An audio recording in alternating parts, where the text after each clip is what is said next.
అంకముజేరిశైలతనయాస్తన దుగ్ధములానువేళ బాల్యాంక విచేష్టతుండమున అవ్వలిచంగబళింపబోవ ఆవంక కుచంబుగానక అహివల్లభుహారముగాంచి వేమృణాళాంకుర శంకనంటెడు గజాస్యుని గొల్తు అభీష్ట సిద్ధికై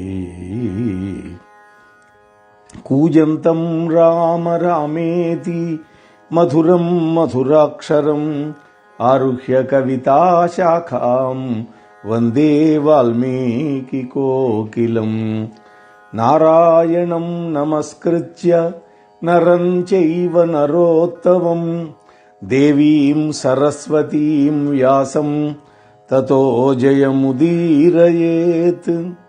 అమ్మలగన్నయమ్మ ముగురమ్మల మూలపుటమ్మ చాలా పెద్దమ్మ సురారులమ్మ కడుపారడి బుచ్చినయమ్మ తన్నులో నమ్మిన వేల్పుటమ్మల మనంబుల నుండెడియమ్మ దుర్గమాయమ్మ కృపాబ్ది ఇచ్చుత మహత్వ కవిత్వ పటుత్వ సంపదల్.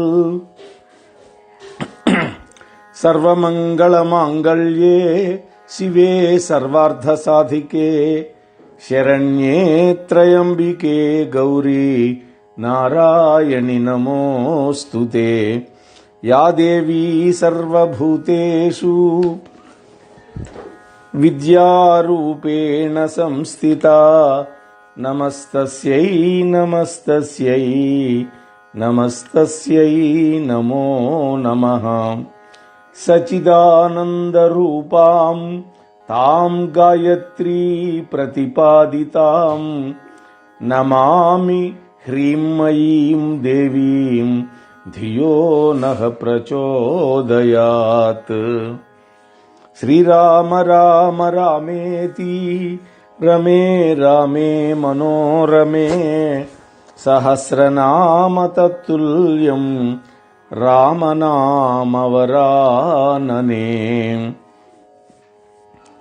శ్రీ గురుభ్యో నమః. శ్రీమాత్రే నమః.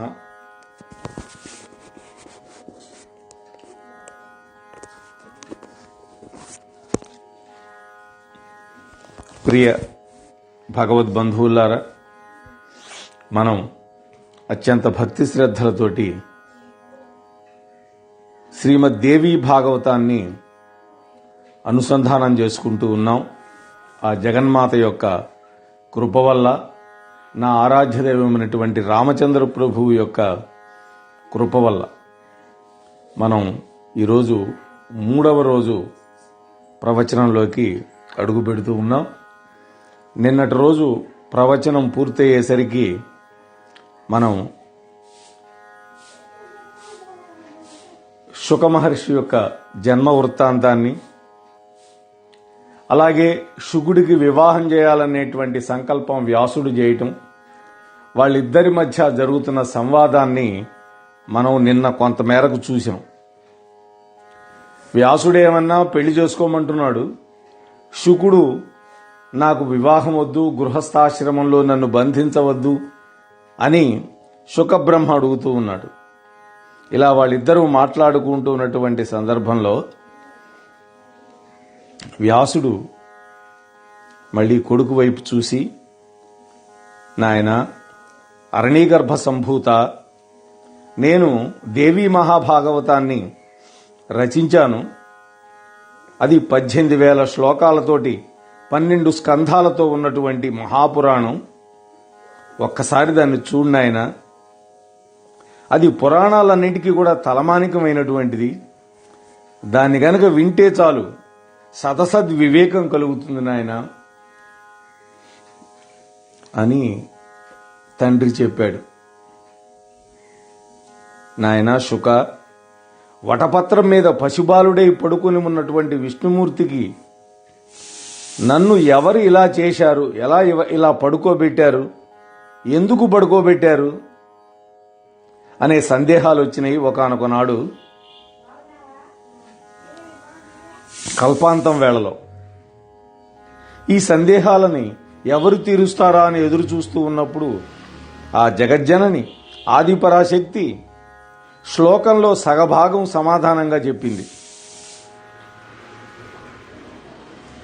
శ్లోకార్థేన తయా ప్రోక్తం భగవత్యాఖిలార్థదం సర్వం ఖల్విదమేవాహం నాణ్యదస్తి సనాతనం. సర్వం ఖల్విదమేవాహం నాణ్యదస్తి సనాతనం. ఓ విష్ణు, ఇదంతా నేనే, నా కన్న సంతానమే. నేను సనాతనమైనటువంటి దాన్ని,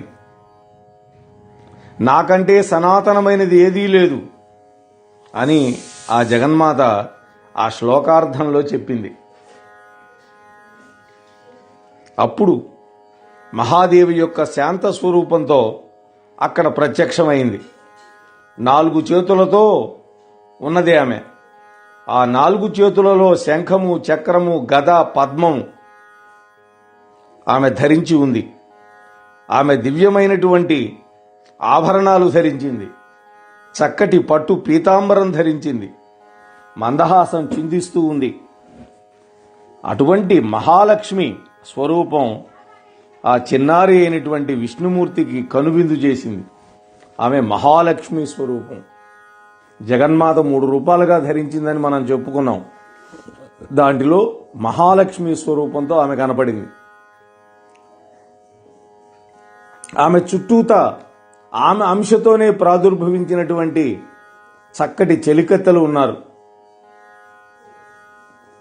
వాళ్ళు రతి, భూతి, బుద్ధి, మతి, కీర్తి, స్మృతి, ధృతి, శ్రద్ధ, మేధ, స్వధ, స్వాహ, క్షుధ, నిద్ర, దయ, గతి, తుష్టి, పుష్టి, క్షమ, లజ్జ, జృంభ, అవి వాళ్ళ పేర్లు. వాళ్ళందరూ కూడా ఆయుధాలు ధరించే ఉన్నారు. బంగారపు ఆభరణాలతో దగదగ మెరిసిపోతూ ఉన్నారు. మందార మాలికలు వాళ్ళ మెడలలో ప్రకాశిస్తూ ఉన్నాయి. ఈ వటపత్రశాయి అయినటువంటి బాలముకుందుడు అందరినీ చూశాడు. ఆశ్చర్యపోయినాడు. మీరంతా ఎవరు? ఎక్కడి నుంచి వచ్చారు? నేను ఈ మర్యాకు మీదకి ఎలా వచ్చాను? ఎవరు తెచ్చారు నన్ను? నన్ను శిశువుగా మార్చింది ఎవరు? ఈవిడ నా జననియా అని వాళ్ళందరినీ అడిగాడు ఆ మహాలక్ష్మీదేవిని చూపించి. అప్పుడు ఆ మహాదేవి గమనించింది. సన్నగా నవ్వుతూ పలకరించింది. ఓ విష్ణు, ఏమిటలా విస్తుపోతున్నావు? ఇది ప్రతి ప్రళయంలో జరిగేదే కదా. కాకపోతే మహాశక్తి యొక్క మహిమ వల్ల నన్ను మరిచిపోతూ ఉంటావు. ఆ పరాశక్తి నిర్గుణ, నిరాకార. నువ్వు నేను సాకారులం. నేను సాత్విక శక్తిని, గుర్తు తెచ్చుకో. నీ నాభికమలం నుండి ప్రజాపతి అయినటువంటి బ్రహ్మ జన్మిస్తాడు. తపస్సు చేసి రాజస శక్తిని పొందుతాడు. రక్తవర్ణంతో ముల్లోకాలను సృష్టిస్తాడు. నువ్వు వాటిని పోషిస్తావు, రక్షిస్తావు.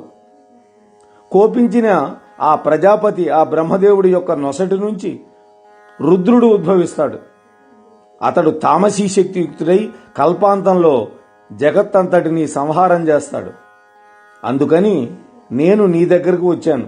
గుర్తించు, నేను నీ యొక్క సాత్విక శక్తిని, లక్ష్మీదేవిని. నీ యొక్క వక్షస్థలం మీద నిత్యానపాయినిగా నివసిస్తాను.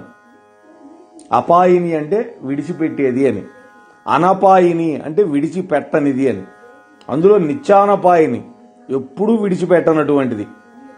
ఓ మధుసూదన, స్వీకరించు అన్నది. అప్పుడు ఆ విష్ణుమూర్తి సంతోషపడ్డాడు. కానీ దేవి, ఒక సందేహం ఉంది నాకు. ఇందాక స్ఫుటాక్షరంగా ఒక శ్లోకంలో సగం వినపడింది. అది రహస్యం, అది పరమం, అది శివం. ఆ వాక్యాన్ని ఉచ్చరించింది ఎవరు అని అడిగాడు విష్ణుమూర్తి.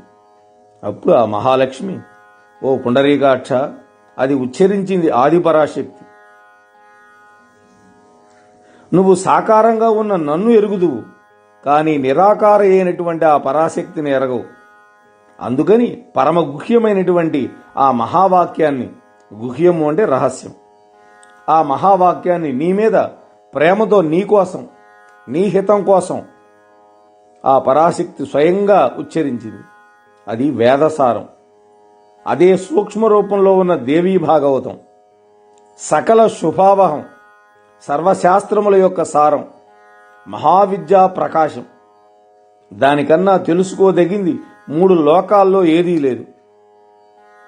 నువ్వు ఆ మహాదేవికి ఇష్టుడివి కనుక నీకు ఉపదేశించింది. మరిచిపోకుండా ఎప్పుడూ మననం చేసుకుంటూ ఉండు అని ఆ మహాలక్ష్మి విష్ణుమూర్తికి చెబుతూ ఉంది. వ్యాస మహర్షి కొడుకు చెబుతున్నాడు ఇదంతా. ఓ సుపుత్ర, ఓ శుక, అప్పటి నుంచి విష్ణువు ఆ మహావాక్యాన్ని మంత్రంలా జపం చేసుకుంటున్నాడు. కొంతకాలానికి నాభికమలం నుంచి చతుర్ముఖుడైనటువంటి బ్రహ్మదేవుడు పుట్టాడు. శ్లోకార్థ భాగంలో స్వయంగా ఉపదేశించిన ఆ మహావాక్యాన్ని జపిస్తూ ఉన్నాడు. ఆ మంత్రమే దేవీ భాగవతం. ద్వాపర యుగంలో దీనికి విపులీకరించినటువంటి గ్రంథరూపం వస్తుంది. నువ్వు కూడా జపించు అని వ్యాస మహర్షి కొడుక్కు చెప్పాడు. ఓ పుత్ర, ఈ దేవీ భాగవత పురాణం అంతా కూడా ఆ జగజ్జనని యొక్క చరిత్ర. ఇది తత్వశాస్త్రం, ధర్మశాస్త్రం, బ్రహ్మ విద్యా నిధానం. అది అజ్ఞానాన్ని నాశనం చేసేటటువంటిది, జ్ఞానాన్ని ప్రకాశింపజేస్తుంది, శాంతి సుఖము ఇస్తుంది, దీర్ఘాయుషుని ప్రసాదిస్తుంది, చదివే వాళ్ళకి వినేవాళ్ళకి శుభప్రదంగా ఉంటుంది. ఇదిగో స్వీకరించు, ఒక్కసారి శ్రద్ధగా చదువు. నీ యోగ్యత చూసి నీకు ఇస్తున్నాను. నీతో పాటు నా శిష్యుడున్నాడే, ఈ సూతుడు, రోమహర్షణ సుతుడు, దీన్ని చదువుకుంటాడు. మీరిద్దరూ కలిసి చదవండి. 18,000 శ్లోకాల గ్రంథం ఇది అని చెప్పి వ్యాసుడు తన దేవీ భాగవతాన్ని ఆ శుకుడికి అందించాడు. ఓ శౌనకాది మహామర్షులారా, ఆ విధంగా గురుపుత్రుడు శుకుడితో కలిసి నేను ఈ యొక్క దేవీ భాగవతం చదివాను అని సూత పౌరాణికుడు చెబుతున్నాడు శౌనకాదులకి. సరే, అది అలా ఉంచండి. శుకుడికి అప్పటికీ కూడా మనశ్శాంతి లభించలేదు. వికల మనస్కుడైపోయినాడు. ఏకాంతంగా గడుపుతూ ఉన్నాడు. అతనికి దేని మీద ఆసక్తి నిలబట్టలేదు. ఏదో బెంగ పెట్టుకున్నట్లు అయిపోతున్నాడు. తండ్రి వ్యాసుడు గమనించాడు, బాధపడ్డాడు. ఒకరోజు పిలిచి విషయం కనుక్కున్నాడు. నాయనా, ఏమిటి ఇలా అయిపోతున్నావు? నా మాటలతో, నా ఉపదేశాలతోటి నీకు శాంతి లభించకపోతే నువ్వు వెంటనే బయలుదేరు, మిథిలా నగరానికి వెళ్ళు. అక్కడ జనక మహారాజు గారు ఉన్నాడు. నీ మోహాన్ని, నీ సందేహాలని పటాపంచలు చేస్తాడు. ఆయన సత్యసాగరుడు, బ్రహ్మజ్ఞాని, జీవన్ముక్తుడు, అతి శాంత స్వరూపుడు. వెళ్ళి నీ సందేహాలన్నీ కూడా తీర్చుకో అని వ్యాసుడు చెప్తే, అప్పుడు శుకమహర్షి తండ్రి యొక్క అనుజ్ఞతోటి తండ్రికి పాదాభవందనం చేసుకొని అక్కడి నుంచి బయలుదేరి వెళ్ళాడు. జనక మహారాజుని దర్శించాడు. జనక మహారాజు అతన్ని సాదరంగా ఆహ్వానించాడు. వెళ్ళాడు, అతిథి మర్యాదలన్నీ స్వీకరించాడు. శుకుడు అడుగుతున్నాడు, ఓ మహారాజా, నా తండ్రి అయినటువంటి వ్యాస భగవానుడు నన్ను గృహస్థాశ్రమం స్వీకరించమంటున్నాడు. ఆశ్రమాల్లో కల్లా అదే ఉత్తమోత్తమం అంటున్నాడు. నేనేమో అది మా తండ్రి మాటే అయినా కూడా అంగీకరించలేకపోతున్నాను. అది బంధనమని నేను అంటున్నాను, కాదు అని మా నాన్నగారు అంటున్నాడు.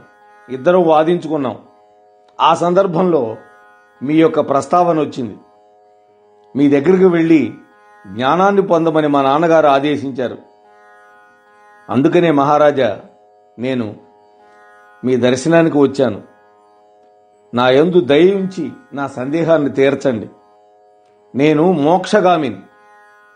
తపస్సులు, తీర్థాలు, వ్రతాలు, యజ్ఞాలు, స్వాధ్యాయాలు ఇవి మోక్షాన్ని ఇస్తాయా, లేకపోతే కేవలం జ్ఞానం మాత్రమే మోక్షాన్ని ఇస్తుందా? ఇది నా సందేహం అన్నాడు. ఈ యొక్క సంవాదాన్ని చాలా శ్రద్ధగా వినాలి. దీంట్లో అనేకమైనటువంటి వేదాంత రహస్యాలుంటాయి. శ్రద్ధాళువులై విందాం. జనక మహారాజు అంటున్నాడు, నాయన వ్యాసపుత్ర, శుక, వినవయ్య, మోక్షం కావాలి అనుకునేటటువంటి విప్రుడికి కర్తవ్యం ఏమిటంటే ముందుగా ఉపనయన సంస్కారాలు పొంది గురు సన్నిధిలో వేదాధ్యయనం చేయాలి. వేదాంతాల యొక్క అధ్యయనం ముగిసిన తర్వాత ఆ గురువు గారికి గురుదక్షిణ సమర్పించి ఇంటికి రావాలి. తల్లిదండ్రులు ఎంపిక చేసినటువంటి గుణవంతురాలైనటువంటి కన్యని వివాహం చేసుకొని గృహస్థుడు కావాలి. అగ్నిహోత్రాది కర్మలన్నీ నిర్వహిస్తూ సత్య వాగ్నియమంతో శుచిగా సంతోషంగా జీవయాత్ర సాగించాలి. దురాశ ఉండకూడదు, దుష్కర్మలు చేయకూడదు. కొడుకుని మనుమణ్ణి కూడా ఎత్తుకున్న తరువాత వానప్రస్థం స్వీకరించాలి. అంటే మూడవది బ్రహ్మచర్యం, గృహస్థం, వానప్రస్థం, మూడవ ఆశ్రమం. అక్కడ తపస్సు చేయాలి. అంతఃశత్రువులైనటువంటి అరిషడ్ వర్గాలు ఉన్నాయే, కామ, క్రోధ, లోభ, మద, మాత్సర్యాలనేటువంటి వాటిని జయించాలి. భార్యని కొడుకు అప్పగించాలి. అన్ని అగ్నులలోనూ తనలోనే ఆరోపించుకొని శాంత చిత్తం కలిగి శుద్ధమైనటువంటి వైరాగ్య భావంతో సన్యాసాశ్రమంలోకి ప్రవేశించాలి. నాలుగవది, దాన్నే తురియము అంటారు పెద్దలు. వాస్తవంగా విరక్తుడికే సన్యాసం తీసుకునే అధికారం ఉంటుంది, మరెవ్వరికీ లేదు. మరో మార్గం కూడా లేదు. ఇది వేదవాక్యం, దీనికి తిరుగులేదన్నాడు. పుత్రం పౌత్రం సమాసాజ్య వానప్రస్థాశ్రమే వసేత్ తపసా షడ్రిపూన్ జిత్వా భార్యాం పుత్రే నివేశ్యజ. ఇప్పుడు చెప్పుకున్న దానికి శ్లోకం అది. జనక మహారాజు చెప్తున్నాడు ఇంకా, ఓ శుక మహర్షి, మానవుడిగా జన్మించినటువంటి వాడికి 48 సంస్కారాలు చెయ్యాలి అని వేదం చెబుతోంది. అందులో 40 సంస్కారాలు గృహస్థుడికే ఉన్నాయి. అంటే గర్భాధానం దగ్గర నుంచి మొదలుకొని అంత్యేష్టి వరకు.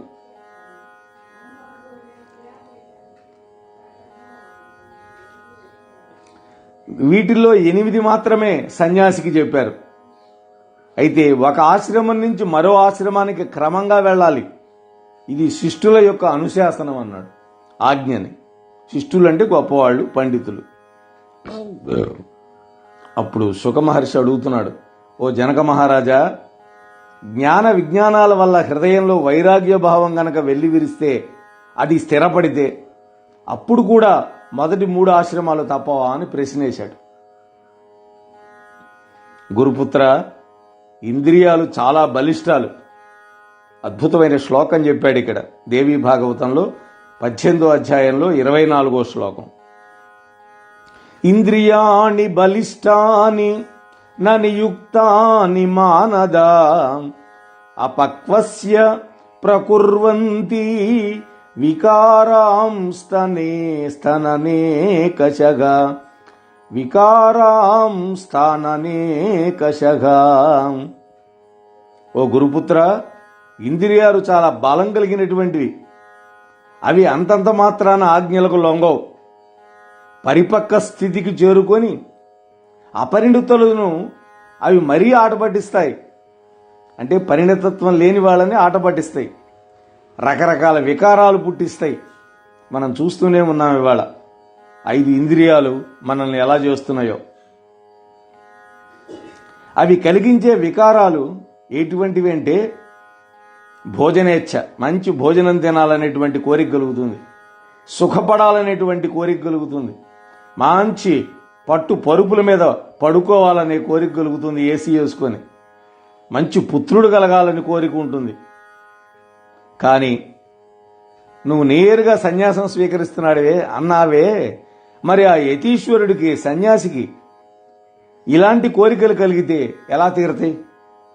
మరి తీరకపోతే వాడికి అశాంతి, అంతరంగంలో అలజడి, అప్పుడు వాడికి పతనం తప్పదు. సన్యాసం స్వీకరించి కూడా వాడు వికృతమైన చేష్టలని చేస్తాడు. నేల మీద పడుకున్న వాడికి బెంగే ఉండదు, కానీ సన్యసించి భ్రష్టుడైతే మరి అతనికి దారే లేదు, దిక్కు లేదు. అంటే ఒకసారి సన్యాసి అయిన తర్వాత కనుక వాడు భ్రష్టుడైపోతే వాడి జీవితం దుర్భరం అవుతుంది అని జనక మహారాజు చెబుతున్నాడు.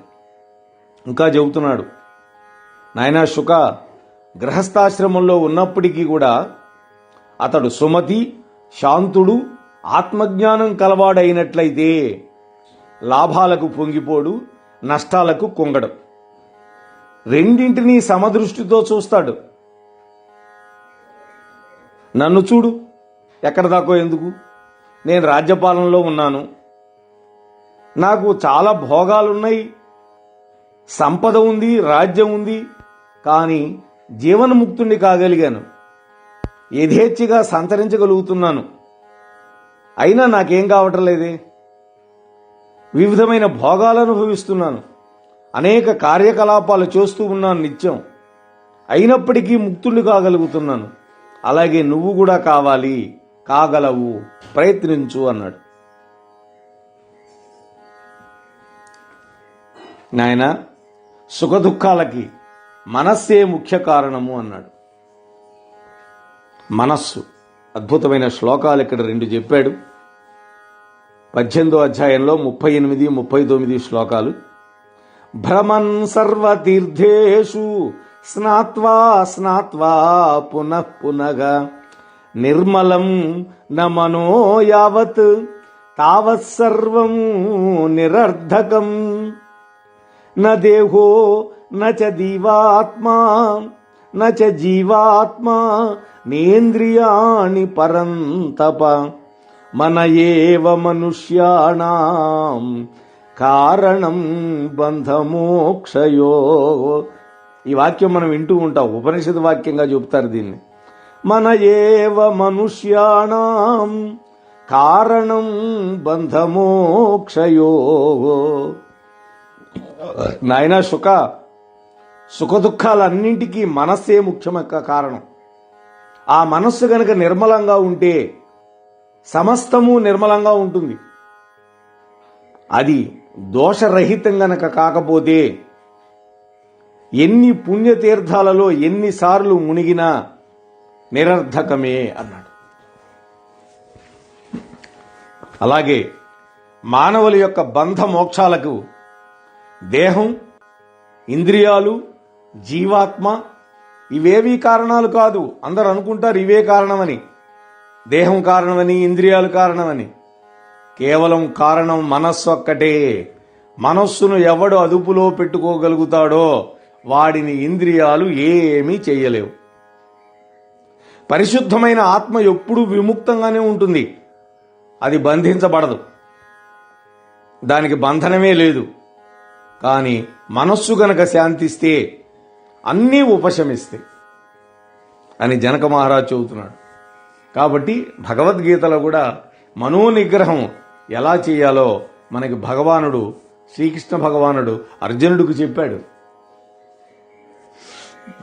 ఓ ఋషిపుత్ర, జీవుడు ఎప్పుడు కూడా బ్రహ్మమే, అది ఏకైకం, అందులో సందేహం లేదు. కానీ లోకంలో అనేకత్వం ఉంది, అంటే భిన్నత్వం కనిపిస్తుంది, అది అవిద్యా కల్పితం అన్నాడు. విద్య, అవిద్య అనేటువంటి పదాలు మనకి పురాణాలలో తరచుగా వస్తాయి. విద్య అంటే ఇవాళ మనం నేర్చుకునే లౌకిక విద్య కాదు. విద్య అంటే జ్ఞానము. బ్రహ్మమును తెలుసుకునే జ్ఞానమే విద్య. అవిద్య అంటే బ్రహ్మమును తెలుసుకోలేనటువంటి మూఢత్వమే అవిద్య. అది అంధకారం.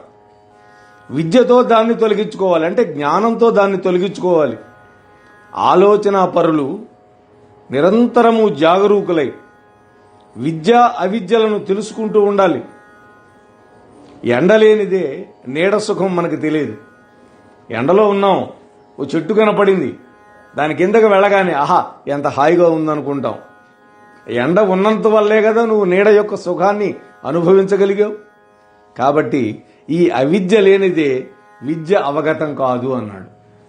మనలో అవిద్య ఉండాలి ముందు, అప్పుడు మనలో తృష్ణ బయలుదేరాలి. జ్ఞానాన్ని పొంది అవిద్యను మనం నిర్మూలనం చేసుకోగలాలి. ఓ వ్యాసతనయ, వేదాలు ఏర్పరిచినటువంటి ఈ మర్యాద ఉందే, కట్టుబాటు అంతా కూడా ధర్మరక్షణ కోసమే. లేకపోతే బౌద్ధులు ఎలా ధర్మ వినాశనం అయినారో అలాంటి వినాశనం మనకు కూడా తప్పదు. ధర్మనాశనం జరిగితే వర్ణాచారాలు నశించిపోతాయి. వర్ణధర్మాలు ఉన్నాయి, చాతుర్వర్ణాల యొక్క ధర్మాలు. బ్రాహ్మణుడు ఏం చేయాలో, క్షత్రియుడు ఏం చేయాలో, వైశ్యుడు ఏం చేయాలో, శూద్రుడు ఏం చేయాలో అనేక సార్లు మనం చెప్పుకున్నాం. వాళ్ళ ధర్మాలన్నీ నశించిపోతాయి, ఆచారాలు నశించిపోతాయి. అందువల్ల వేదోక్తమైనటువంటి మార్గంలో ప్రయాణించడమే అందరికీ అన్ని వేళలా శుభప్రదం. అది మనం చెప్పేది. అంటే వేద విహితమైన కర్మలు మాత్రమే చెయ్యాలి, వేదం చెప్పనివి చెయ్యకూడదు. అలా చేస్తే ధర్మభ్రష్టులైపోతాం, కులభ్రష్టులైపోతాం, వాళ్ళ వంశం అంతా నాశనం అయిపోతుంది. ఈ చివరి మాట మన శుకుడికి రుచించల. అందుకని మళ్ళీ ప్రశ్నించాడు. మహారాజా, మీరు చెప్పేదంతా విన్నాను, కానీ ఒక్క సందేహం నాకు మిగిలిపోయింది. వేదం చెప్పే ధర్మాలలో కొన్ని హింసాబాహుళాలు కదా. అటువంటప్పుడు వేదధర్మం ముక్తిప్రదం ఎలా అవుతుంది? ఉదాహరణకి సురాపానం, పశుహింస, మాంసభక్షణం ఇత్యాదులు అధర్మాలే కదా అన్నాడు. ఇటువంటి హింసాత్మకమైన ధర్మాలను ప్రబోధించే వేదాల పట్ల నాకు గురి కుదరటం లేదన్నాడు. మహారాజా, ఇవి నాకు ఇప్పటికి మిగిలిన సందేహాలు, దయచేసి వాటిని వివరించండి అని అడిగాడు. జనక మహారాజు ఏం చెప్తున్నాడో వినండి. ఓ విప్రోత్తమ, యజ్ఞాలలో ప్రత్యక్షంగా కనిపించే హింస నిజానికి హింస కాదది, అది అహింస. ఎందుకని? ఉపాధి యొక్క యోగాన్ని బట్టి కదా హింస ఉండేది, అహింసల యొక్క నిర్ణయం చేయగలిగేది. ఉపాధి అంటే జన్మం. అగ్నిలో ఇంధనం వేస్తే, అంటే పుల్లలు గనక వేస్తే పొగొస్తుంది, నిప్పొస్తుంది. వెయ్యకపోతే ఏమీ ఉండదు. అలాగే ఇది కూడా విరాగికి ఇది అహింసగా కనపడుతుంది. అంటే దాని మీద కోరిక లేనటువంటి వాడు, రాగం లేనటువంటి వాడికి. అనురక్తుడికి ఏమనిపిస్తుంది అంటే రాగి అయినటువంటి వాడికి అది హింసగా కనపడుతుంది. అంటే కర్తృత్వ భావన లేకుండా, అహంకారం లేకుండా, కేవలం త్యాగము అనేటువంటి బుద్ధితోటి చేసే ఏ పనైనా కూడా అకృతం అంటారు వేదవేత్తలు. ఆత్మను జయించినటువంటి ఆ మోక్షగాముల దృష్టిలో అది అహింస. కానీ గృహస్థులైనటువంటి వాళ్ళకి హింసగా కనపడుతుంది. ఇలా చెప్పి జనకుడు ముగిస్తే శుకుడు అక్కడితోటి ఆ హింస అహింసల యొక్క గొడవ విడిచిపెట్టాడు. మరో కొన్ని మౌలికమైన సందేహాలు లేవనెత్తాడు. ఓ రాజోత్తమ, మాయావృతుడై మాయా మధ్యంలోనే ఉంటూ మనిషి నిస్పృహుడు, విరాగి ఎలా కాగలుగుతాడు? అంటే వాటిని అంటకుండా ఎలా ఉండగలుగుతాడు? విరాగత్వం ఎలా వస్తుంది అతనికి అన్న. శాస్త్రజ్ఞానంతో నిత్యానిత్య వివేకాన్ని పొందినా కూడా మనస్సు మోహాన్ని విడిచిపెట్టకపోతే అప్పుడేంటి? నరుడు ముక్తుడు ఎలా అవుతాడు? వెలిగించకుండా దీపం దీపం అంటున్నావు అనుకో, ఒత్తేసావు, నూనె వేసావు, చక్కగా అంతా రెడీ చేశావు. దీపం దీపం అన్నంత మాత్రాన చీకటి తొలగిపోతుందా? ఆ దీపాన్ని వెలిగించాలి. అదే జ్ఞానం. పోనీ నీ మాటే తీసుకుందాం. నీకు రాజ్యేషణం ఉంది, అంటే ఈ రాజ్యం నాకు కావాలి అనేటువంటి వాంఛ ఉంది. మరి నువ్వు జీవన్ముక్తుడు ఎలా అయినావు? విదేహుడు ఎలా అవుతావు?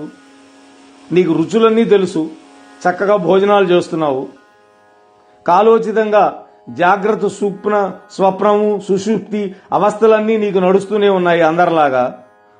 మరి సన్యాస జీవితం ఎలా గడపగలుగుతావు? నువ్వు జీవన్ముక్తుడు ఎలా అవుతావు?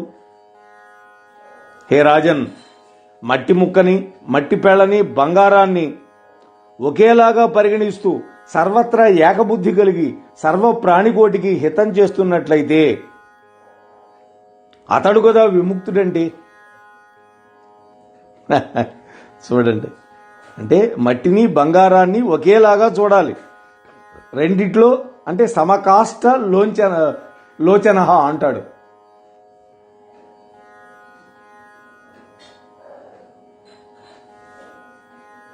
సమలోష్ట కాంచన అంటారు. లోష్టం అంటే మట్టి, కాంచనం అంటే బంగారం. ఓ రాజేంద్ర, నిజం చెబుతున్నాను, నా మనస్సు ఇప్పుడు ఇంటి గుమ్మాల వైపు పోవడం లేదు. నేను విరాగత్వంలో ఉన్నాను. ఏకాకిగా సంచరించాలని నాకు కోరికగా ఉంది. కందమూలాలు మాత్రమే తింటూ నిస్సంగంగా, నిర్మలంగా, శాంతంగా ఉండాలని నేను అనుకుంటున్నాను. నాకు ఇల్లెందుకు, ఇల్లాలెందుకు, డబ్బెందుకు? మరి నువ్వో అన్నిటితో మమేకమై ఉన్నావు. అందుకనే నీ వైరాగ్యం ఒట్టి నటన, దంభం అని నేను అనుకుంటున్నాను.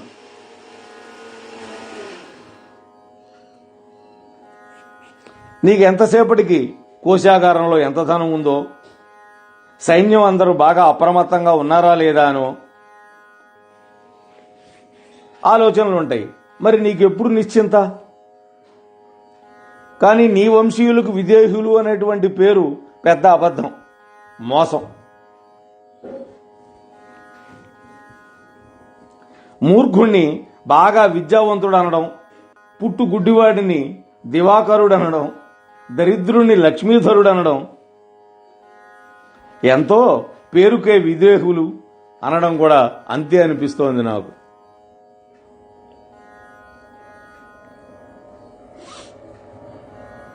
ఇవన్నీ నిష్ఠూరంగా మాట్లాడాడు, ఘాటుగా మాట్లాడాడు శుకుడు. అయినా కూడా జనక మహారాజు జితేంద్రియుడు, జీవన్ముక్తుడు కదా, నిండుకొండ ఎప్పుడూ తొణకదు. చక్కటి వివరణ ఇచ్చాడు, విందాం. ఓ విప్రేంద్ర, నువ్వన్నది నిజమే, అందులో అసత్యమేం లేదు.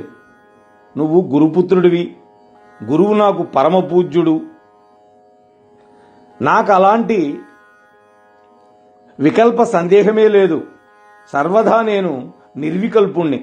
నువ్వు చెప్పేవన్నీ నాకు అంటావు. హాయిగా తింటాను, సుఖంగా నిద్రపోతాను, అయినా నేను బద్ధుణ్ణి కాదు అనేటువంటి జ్ఞానం ఉంది కనుక నాకెప్పుడు సుఖమే. ఇల్లు తగలబోడిపోతుందని చెప్పినా కూడా ఈయనేం చెలించడు. కానీ నీకెప్పుడు దుఃఖమే. ఎందుకని?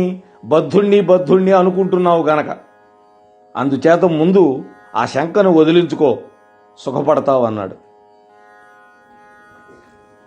దేహోయం మమ బంధోయం నమమేతి చ ముక్తత తథా ధనం గృహం రాజ్యం నమమేతి నిశ్చయః. ఈ దేహం నాది కాదు, ఈ బంధము నాది కాదు అని గ్రహించడమే ముక్తత్వం అంటే. అదే మోక్షం అంటే.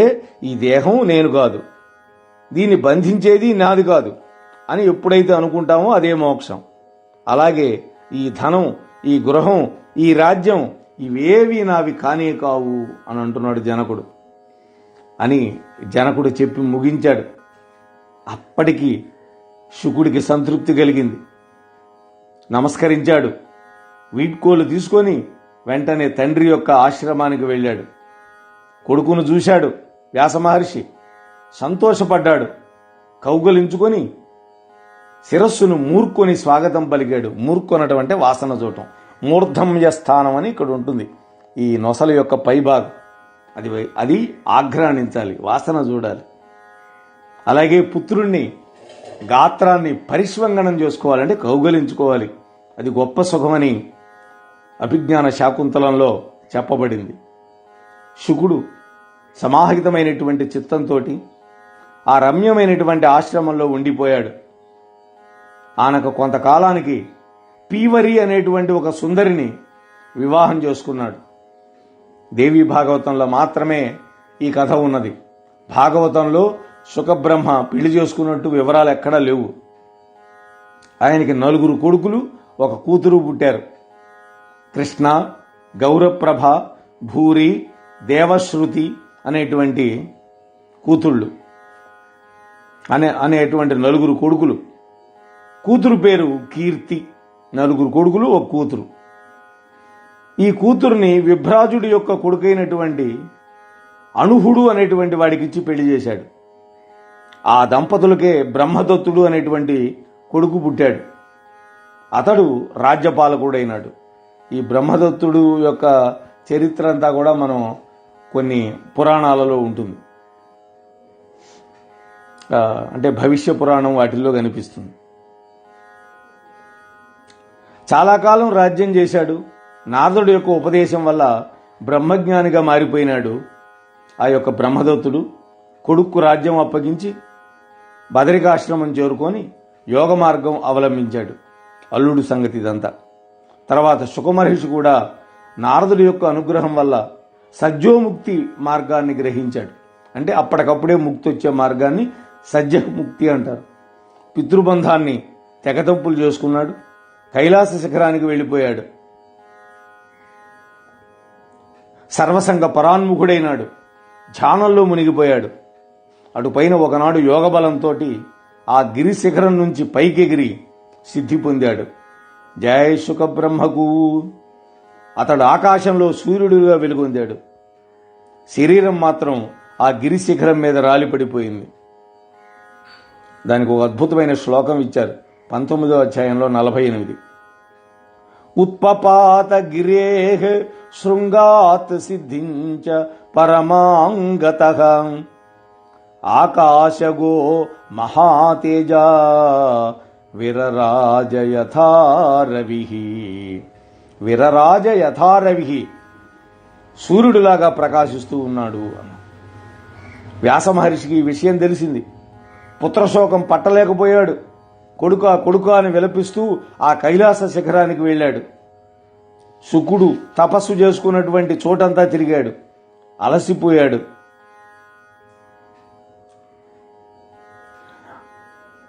ఆ కొండ గుహలన్నీ కూడా అతని ఏడుపుతోటి ప్రతిధ్వనించినాయి. పుత్ర అలా అని విలపిస్తూ ఉన్న వ్యాసుణ్ణి శివుడు చూశాడు.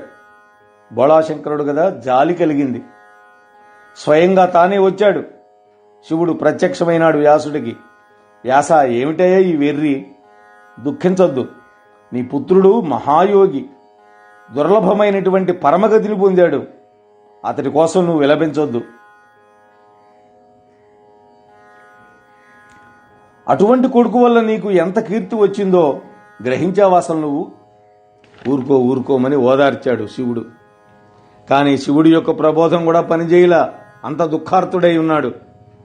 మహాదేవ, జగత్పతి, ఏం చేసేది నేను? నా దుఃఖం ఉపశమించడం లేదు. కొడుకును చూడాలని నా హృదయం తహతలాడిపోతున్నది.